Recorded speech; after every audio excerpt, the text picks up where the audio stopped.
Assalamualaikum warahmatullahi wabarakatuh.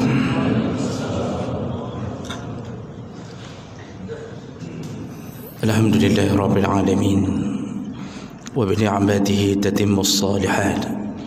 Asyhadu an la ilaha illallah wahdahu la syarika lah wa asyhadu anna Muhammadan abduhu wa rasuluhul karim.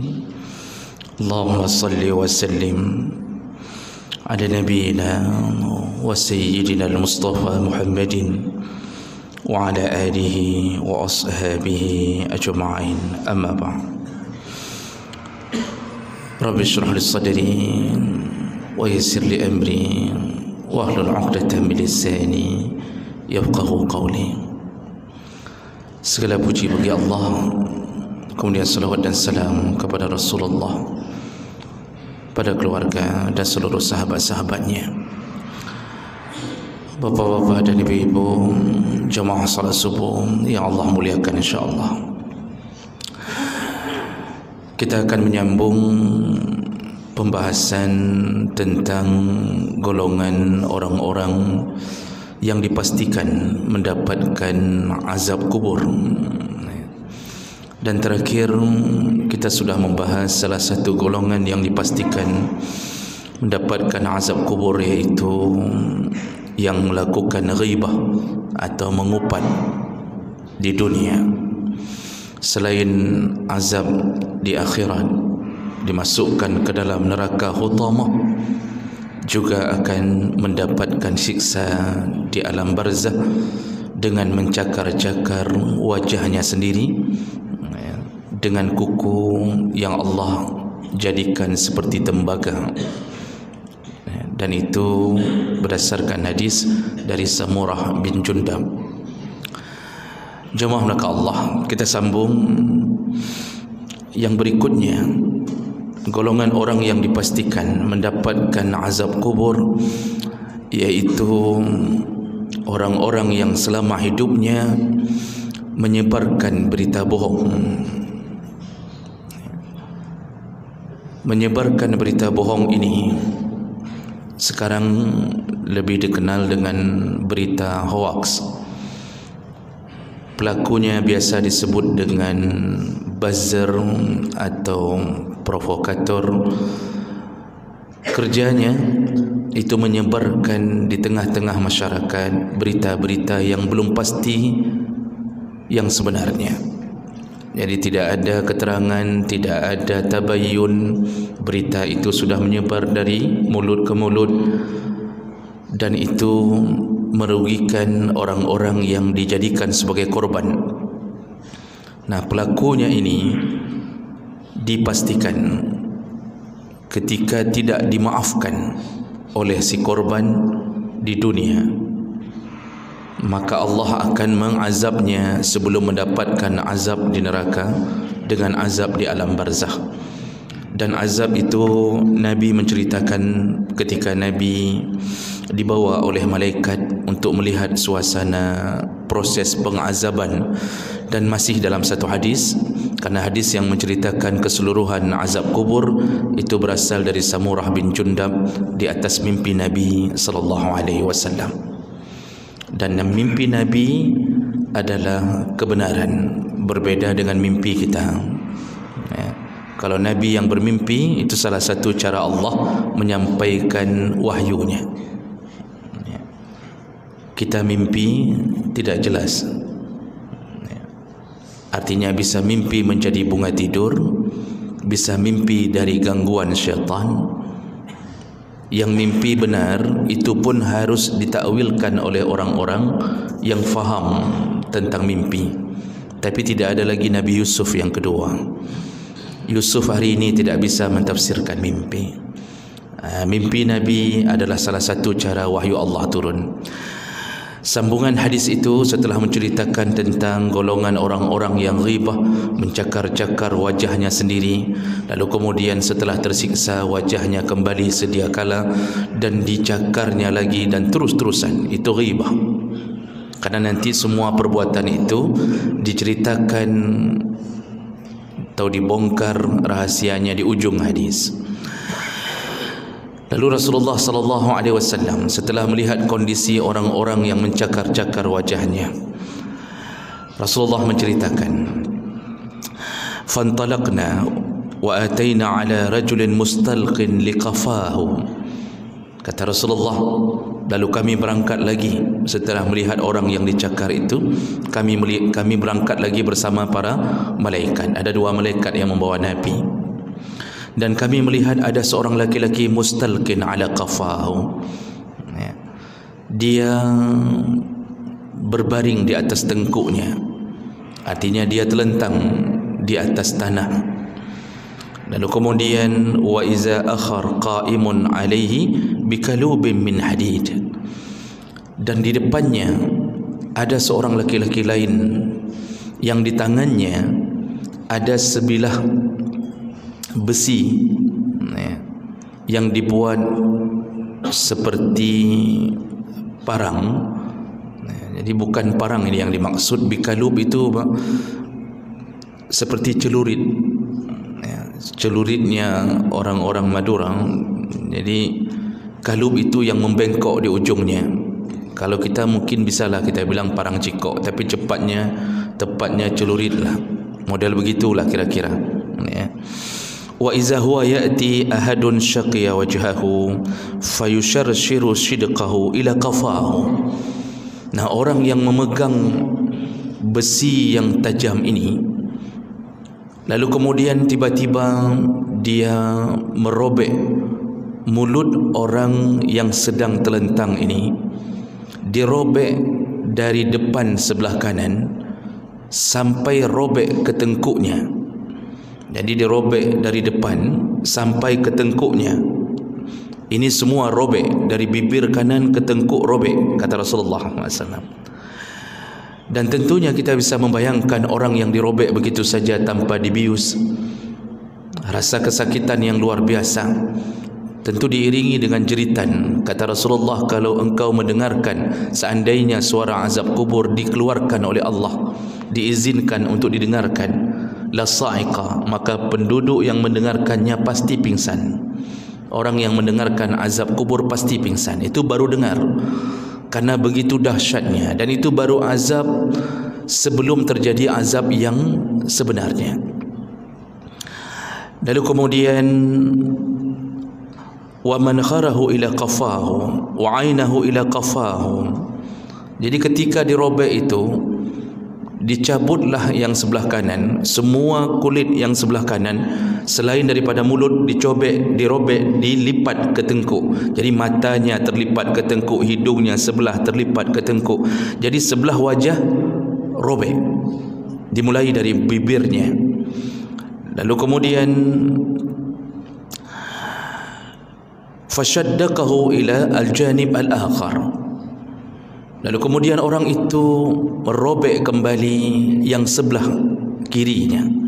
Artinya sisi yang belum dirobek, mulailah dirobek dengan besi panjang itu. Kejadiannya sama persis. Fayaf'alu bihi misla ma fa'ala, persis seperti apa yang dilakukan pertama sekali. Lalu kemudian fama yafraghu min zalikal janib hatta yasihu zalikal janib kama kan. Belum sempat orang ini meninggal atau mati, karena dia otomatis sudah mati di posisi itu. Belum sempat dia mati untuk menyelesaikan rasa sakitnya, tiba-tiba yang sebelah kanan tadi sudah menjadi pipi yang sempurna lagi. Jadi yang kiri sedang dirobek sampai ke tengkuk dari bibirnya, yang sebelah kanan sudah berubah kembali seperti biasa. Kemudian dirobek lagi yang sebelah kanan, menjerit lagi. Belum selesai, dirobek lagi yang kiri. Belum selesai, sehat lagi yang kanan. Terus-terusan dilakukan sepanjang dia berada di alam barzakh. Nah, kemudian Rasulullah sallallahu alaihi wasallam disebutkan oleh para malaikat, intaliq, intaliq, Muhammad berangkat. Kita lihat yang lain, Muhammad berangkat, kata malaikat. Nah, nanti di ujung hadis baru disebutkan siapa mereka. Lalu malaikat mengatakan, fa akhbarani amma raaitu, qala na'am. Lalu Rasulullah sallallahu alaihi wasallam menyebutkan, kabarkanlah kepada aku siapa orang tadi yang tadi kita lihat sepanjang jalan kita. Qal, malaikat menjelaskan, na'am, baik Muhammad. Amma allazi ra'aitahu yashukku shidakahu fakazzabun yuhaddisu bil kizbah fatuhmalu anhu hatta tablugha al afaq fayasna' bihi ila yaumil qiyamah. Muhammad, yang engkau lihat tadi, yang dirobek mulutnya terus-terusan, dirobek wajahnya setengah ketengkuk, mereka adalah fakazzab. Mereka di dunia kerjanya berbohong, dan kemudian yuhaddisu bil kizbah fatahmil anhu, selain berbohong dia menyebarkan kebohongannya, dia sebarkan kebohongannya, dia kasih tahu orang tentang bahawa ada sesuatu yang dia sedang jadikan korban, tapi dia biarkan orang lain juga tahu bahawa ini berita bohong akan menjadi fitnah bagi korban tersebut. Lalu kemudian dilakukan siksa itu ila yaumil qiyamah. Kata malaikat, dia akan terus-terusan disiksa sampai hari kiamat. Nah, jemaah melekat Allah, hadis riwayat Bukhari dengan derajat yang sahih. Kita sudah dengarkan bagaimana Nabi menceritakan tentang dahsyatnya siksa kepada orang yang suka menyebarkan kebohongan. Bohong ini termasuk salah satu amalan yang paling ringan dilakukan, tapi paling dahsyat azabnya.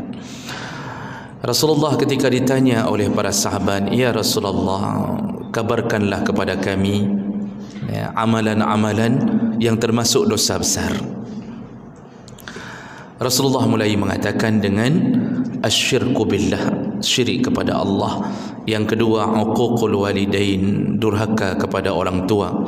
Dan yang ketiga, ketika Rasulullah mengatakan dosa ketiga, beliau mengulang-ulangnya. Apa itu? Al-kizbu, kata Rasulullah, berbohong. Diulang-ulang oleh Rasulullah, al-kizbu, al-kizbu, al-kizbu, kata Rasulullah, sehingga perawi hadis mengatakan, seandainya kami tidak memohon kepada Rasulullah untuk cukup, maka Rasulullah kemungkinan akan terus mengatakannya. Jemaah melakukan Allah, kenapa syirik tidak diulang-ulang dalam mulut Nabi? Kenapa durhaka pada orang tua tidak diulang-ulang dalam mulut Nabi? Karena amal itu dilakukan hanya satu dan dua orang. Nah, jadinya orang banyak pengetahuan tentang itu dan orang takut kepadanya. Walaupun sejahat-jahatnya manusia, kalau dia Muslim, maka untuk menjadi seorang murtad itu berbilang jari kita bisa hitung.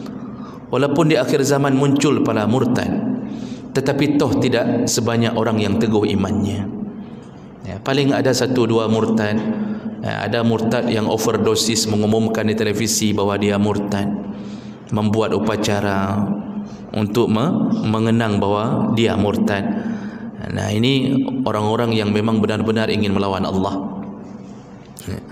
Nah, kemudian masalah durhaka pada orang tua, sejahat-jahatnya manusia, selama dia tidak hang, selama dia masih akalnya sehat, itu biasanya jarang melawan orang tua. Yang sifatnya durhaka, cerita menendang orang tua, mengkhianatinya, itu legenda maling kundang, terulang pun hanya pada satu dua orang yang sudah candu sabu-sabu, hilang akal sehat. Kita sejahat-jahatnya dengan orang tua biasanya tidaklah terlalu berani. Itu pemahaman secara umum. Tetapi dosa yang ketiga ini, berbohong, itu tidak peduli baik yang salat berjamaah, yang tidak salat, yang puasa Ramadan, yang tidak puasa, yang mengaku ustaz, mengaku tengku, mengaku orang awam, ada yang hafal Quran, ada yang tidak hafal Quran, rata-rata sempat jatuh ke dalam dosa ini. Walaupun amalan-amalan sederhana, saya sering mencontohkan, kadang-kadang kita rela berbohong untuk menyelamatkan nama baik kita. Ketika ditanya oleh yang punya hajat, sudah sampai di mana? Kita begitu mudahnya menjawab, sedikit lagi sudah sampai ke situ, 5 menit lagi, ini sudah sampai ke Kerunggukuh, 15 menit lagi sudah sampai. Dia padahal masih di Biren, Itu sederhana, hanya untuk menyelamatkan jangan sampai kecewa yang punya rumah. Kita bilang saja sudah sampai, hampir sampai, padahal masih di rumah. Ditanya sama pimpinan, kenapa belum ke kantor? Kita mengatakan, mohon maaf Pak, mencret. Padahal tidak ada mencretnya, hanya terlambat bangun. Tapi karena kita malu untuk mengatakan terlambat bangun, kita akan berbohong. Itu hal-hal sederhana. Artinya kebiasaan berbohong terkena, percikan berbohong setiap orang pasti kena. Namun sekarang, apakah dijadikan sebagai sebuah gaya hidup atau tidak? Kalau orang yang ketika berbohong lalu menyadari kebohongannya dalam level yang masih kecil, dia beristighfar, Allah ampunkan. Tapi ketika orang sudah menjadi gaya hidupnya memang pembohong, ini orang yang seperti ini akan distempel oleh Allah di dalam hatinya al-kazzab, dia pembohong. Kalau Allah sudah stempel hatinya, tertulis di hatinya bahwa dia pembohong, maka dia susah keluar dari kebohongan. Akibatnya dia akan dijamin menuju ke neraka Allah. Hati-hati dengan stempel Allah. Jemaah neraka Allah Subhanahu wa taala. Allah Subhanahu wa taala menyebutkan dalam surat Al-Isra, "Wala taqfu ma laysa laka bi 'ilmun innas sam'a wal basara wal fuada kullu ulaika kana 'anhu mas'ula." Apa kata Allah? Janganlah engkau mengatakan sesuatu atau menyebarkan sesuatu yang engkau belum tahu kebenarannya, karena sesungguhnya pendengaranmu, penglihatanmu dan hatimu akan bertanggung jawab di hadapan Allah Subhanahu wa taala. Jemaah mereka Allah sebutkan jangan katakan sesuatu yang engkau belum tahu keadaan sebenarnya. Tapi kenapa ayat berikutnya Allah mengatakan pendengaranmu, penglihatanmu, apa yang terbersit di hatimu semua akan dipertanggungjawabkan di hadapan Allah. Yang dipertanggungjawabkan pendengaran, penglihatan, hati, padahal yang berbuat mulut. Kenapa Allah mengatakan itu? Karena biasanya kita mulai mengeluarkan sebuah keterangan yang bohong diawali dengan mendengar, melihat, mendengar, bergerak di hati, dan kita lahirkan melalui mulut. Semua itu akan diminta pertanggungjawabannya oleh Allah. Hal ini terasa dianggap remeh oleh sebagian orang. Mereka mengira biasa, memang dunianya begini. Tapi nanti ketika berada di hadapan Allah, bergetar lutut ini mempertanggungjawabkan kebohongan kita. Jemaah mereka Allah Subhanahu wa taala. Sekarang lihatlah metode berbohong dan menyebarkan kebohongan ini meluas dibantu oleh media sosial. Hari ini orang begitu mudahnya berbohong lalu menyebarkannya melalui Facebook, melalui WA, grup-grup WA. Dan yang seburuk-buruknya bohong adalah ketika dia berbohong di atas nama Nabi sallallahu alaihi wasallam. Jadi ada orang yang menyebarkan hadis Nabi lalu menuliskan qala Nabi sallallahu alaihi wasallam. Biasanya hadis-hadis yang begitu, yang ujung-ujungnya ternyata bohong, itu tidak disebutkan siapa perawinya, dan muncul biasanya di momen-momen tertentu. Momen datangnya bulan Rajab, momen datangnya bulan Maulid, momen datangnya bulan Sya'ban, momen datangnya bulan Muharram. Itu ada saja yang disebarkan melalui grup-grup WA. Jadi bahasanya bahasa-bahasa melambung, bahasa-bahasa hiperbola yang Nabi tidak pernah mengatakannya, tapi dia menyandarkannya kepada Nabi. Nabi berkata bahawa barang siapa yang begini dan begini, maka dia akan mendapatkan ini dan ini. 70,000 malaikat akan mendoakannya, dan dia macam model dia buat, dikirimkan ke grup-grup WA. Tidak ada perawi, tidak ada apapun. Dalam ilmu hadis ini disebut dengan hadis al-maudhu', hadis-hadis palsu. Bukan pun dhaif. Kalau dhaif masih boleh diamalkan selama tidak masuk kategori dhaif jiddan, lemah sekali, dan itu pun boleh diamalkan bukan dalam bidang fikih tapi dalam bidang fadail amal, iaitu fadilah amal. Walaupun hadis itu dhaif masih boleh dibaca, diberitahu, tapi dalam bidang fadilah amal, dalam bidang fikih tidak boleh memakai hadis dhaif. Harus mencari dalil yang lebih kuat. Ini bukan dhaif, tapi palsu, dan kita begitu mudahnya menyebarkannya. Begitu mudahnya. Jadi entah macam-macam seakan-akan Nabi benar mengatakannya. Tidak pernah cek. Paling kurang ceklah di Google, benarkah hadis ini atau tidak? Karena sekarang sudah banyak informasi di Google. Hadis ini palsu, hadis ini tidak benar, tidak ada begini, tidak ada begitu. Mudah untuk dicek. Ini tidak, dapat langsung share. Mulai dari orang pertama yang membuat hadis itu sampai 1,000, 2,000, bahkan miliunan orang menyebarkan hadis itu, semua berdosa dan semua dosanya dialirkan kepada si penyebar pertama. Rasulullah sallallahu alaihi wasallam menyebutkan, al-kizbu alayya laisa ka kizbikum ala ahadikum, man kazzaba alayya muta'ammidan falyatabawwa maq'adahu minan nar. Kata Rasulullah, berbohong dengan namaku bukan seperti berbohong sesama kalian. Artinya, yang berani berbohong di atas namaku tidak sama dengan kalian berbohong sesama kalian. Kenapa? Rasulullah menyambung, barang siapa berbohong dengan membawa namaku, falyatabawwa maq'adahu minan nar, bersiap-siaplah duduk di dalam api neraka. Langsung Rasulullah menegaskan, yang berani membawa Nabi lalu kemudian menyebarkan hadis palsu atas nama Nabi, maka dia bersiap-siaplah duduk di dalam api neraka Allah. Makanya bahaya Bapak Ibu, kalau mendapatkan satu keterangan, kadang-kadang ada sebahagian penceramah itu tidak peduli masalah benar atau tidak, hanya peduli baik itu hadis dalam kitab hadis ataupun hadis majang, dia sebarkan begitu saja dan beraninya mengatakan Nabi yang mengatakannya. Jadi karena sudah terasa ringan di hati untuk berbohong, Nabi pun dibohonginya. Yang lebih sakit, dia bicara di atas bulan Maulid yang seharusnya memuliakan Nabi, tapi yang dikeluarkan adalah hadis-hadis yang mengkhianati Nabi SAW. Padahal hadis itu tidak ada, ya, tidak ada, tapi beraninya mengatakan itu. Jawablah Allah, ini bukan hal biasa. Makanya kalau memberi sebuah kisah dalam ceramah, silahkan, tidak masalah. Oh, berdongeng sedikit untuk menyadarkan orang, ya silahkan. Kalau memang itu ada unsur ingin mensyiarkan contoh-contoh seperti cerita maling kundang, kita ceritakan. Bolehkah? Boleh. Kenapa? Unsur syiarnya dapat, walaupun cerita itu tidak benar. Nah, itu kan cuma legenda. Tidak ada di dunia ini yang bernama maling kundang lalu menendang ibunya menjadi batu sampai batunya hari ini diukir, di Bukit Tinggi atau di Padang itu, kan diukir sampai tali-talinya diukir, diletakkan di samping pantai. Tapi cerita itu legenda. Kita ceritakan ke anak-anak. Bohong ke kita? Bohong. Tapi boleh, selama unsurnya begitu, karena tidak menyandarkan kepada Nabi SAW.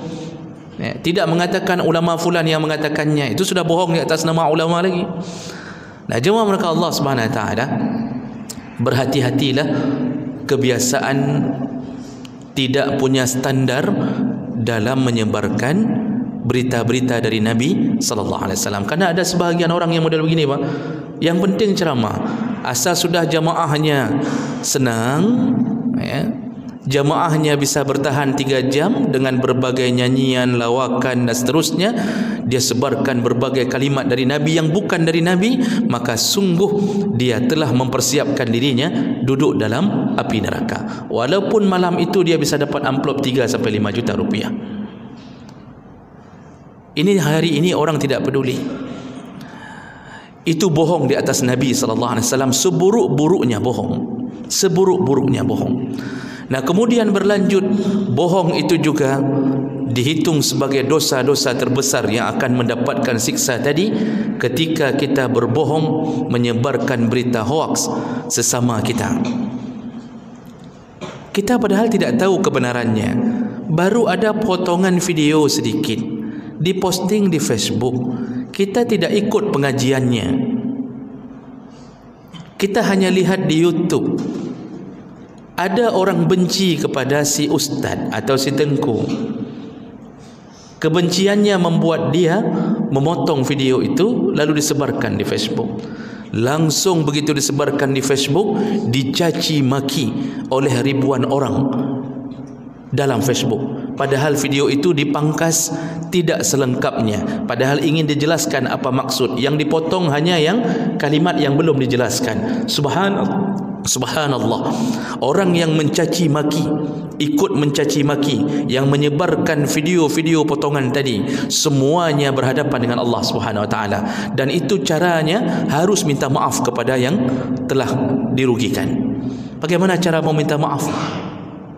Sedangkan kita tidak bisa menemuinya. Bahkan mungkin ada sebahagian orang gengsi karena merasa draw paling haya, paling god, dia gengsi untuk minta maaf. Begitulah keadaan orang hari ini. Dan saya heran kadang-kadang yang caci maki di bawah komen-komen itu kadang-kadang orang-orang yang berilmu. Tapi begitu dia fitnah seseorang melalui video itu, keluar cacian yang selayaknya tidak keluar dari mulut orang berilmu.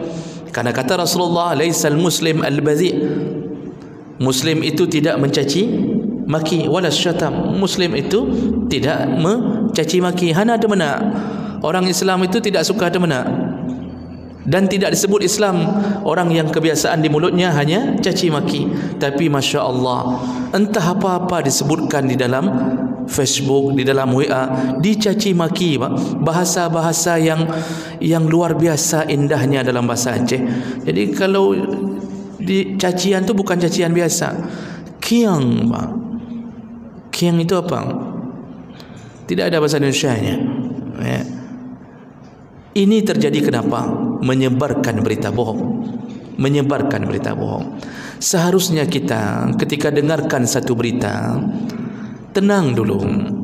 Ini misal telah ada satu berita yang terdengar, tenang dulu, dicicep-cicep dulu, didengarkan, cari informasi, ditabayyun. Rasulullah mengatakan at-ta'anni minallah wal ajalah minasyaitan. Orang yang tenang itu datangnya dari Allah. Jadi ketika dengar dia tenang, dia tunggu, dia cari informasi. At-ta'anni minallah. Orang yang tenang itu datang dari Allah. Wal ajalah minasyaitan. Yang tergesa-gesa adalah dari syaitan. Nah, jadi ada begitu dengar satu berita langsung menghom, langsung mengamuk. Siapa yang membuat dia mengamuk? Syaitan. Tapi kalau orang tenang, dia dapatkan berita, dia katakan, tunggu dulu, saya cek dulu, benar atau tidak. Ternyata begitu dicek, tidak benar seperti yang disebutkan. Maka selamatlah dia dari azab kubur dan azab neraka. Jemaah melakukan Allah, kejadian menyebarkan berita hoak ini bukan hanya di masa kita, Pak. Kalau kita hari ini Masya Allah menyebarkan ini, itu sudah menjadi langganan. Maka berlindunglah kepada Allah agar kita tidak termasuk di dalamnya. Dari masa Nabi, korban istri Nabi langsung Aisyah radhiyallahu anha difitnah, disebarkan berita hoak oleh Abdullah bin Ubay bin Salul ketika Aisyah pulang dari medan perang, tertinggal kalungnya, lalu dia keluar dari sekedup, dia keluar dari kemah kecil yang dibuatkan untuknya yang dipanggul oleh para pasukan. Dia keluar dan pasukan ini tidak tahu bahwa Aisyah sudah tidak ada lagi di dalam. Padahal Aisyah mengambil kalung yang tertinggal di tempat dia buang hajat. Nah, ketika Aisyah balik, pasukan sudah berangkat. Difikir Aisyah ada di dalam. Berangkatlah pulang ke Madinah. Ternyata Aisyah tertinggal sendiri. Aisyah tidak berani melanjutkan perjalanan kecuali duduk di tempat itu, berharap pasukan menyadari bahwa dia tertinggal dan berharap mereka kembali untuk menjemput. Ternyata mereka tidak kembali. Rupanya di belakang ada satu sahabat, Safwan bin Mu'attal, yang kemudian menjumpai Aisyah radhiyallahu anha. Ketika dia menyadari ini Ummul Mukminin, istri Nabi, Safwan segera turun dari kuda dan dia suruh naik istri Nabi ke atas kuda, dan dia tidak berada di belakang Aisyah untuk dibonceng belakang kuda, tapi dia tuntun kuda itu di bawahnya. Begitu hormatnya dia kepada istri Nabi sallallahu alaihi wasallam. Namun ternyata begitu masuk ke pintu Madinah, dilihat oleh seorang munafik, Abdullah bin Ubay bin Salul. langsung dia sebarkan Aisyah selingkuh dengan Safwan. Menyebar di Madinah bahawa Aisyah telah selingkuh dengan Safwan. Nabi tidak tahu yang mana benar, mana tidak. Karena Nabi pun kalau tidak dapat berita gaib dari Allah, maka dia tidak tahu apa-apa. Akhirnya beliau tidak mau bicara ke Aisyah sebulan lamanya. Beliau pulangkan Aisyah ke rumah ayahnya sampai menunggu wahyu bahawa Aisyah bersih. Di Madinah ribut bahawa isteri Nabi selingkuh dengan Safwan. Bisa bayangkan bagaimana perasaan Aisyah. Dia korban hoaks dari seorang munafik yang disebarkan dari mulut ke mulut. Begitulah Aisyah bersedih hati sampai Allah turunkan wahyu untuk menyelamatkan nama baik Aisyah. Nah, jemaah mereka Allah, dari dulu sudah ada. Makanya orang-orang yang suka menyebar-nyebarkan berita bohong ini sebenarnya punya sifat munafik. Karena kerja itu kerja orang munafik. Kalau benci ke orang boleh, itu biasa. Tapi jangan sampai kebencian kita menyebabkan iman kita hilang, menyebabkan kita tidak berlaku adil. Allah telah mengingatkan, wala yajrimannakum syana'anu qaumin ala alla ta'dilu. Janganlah kebencianmu terhadap satu kaum membuat engkau tidak lagi bisa berdiri di atas hukum yang sebenarnya. Engkau tidak bisa adil. Semua orang Aceh ni, Pak, kalau sudah benci ruman, kita ni kalau sudah benci ruman, Pak, benci ruman apa bahasa Indonesia-nya benci ruman, Pak? Benci wajah. Lihat wajahnya saja enggak bisa.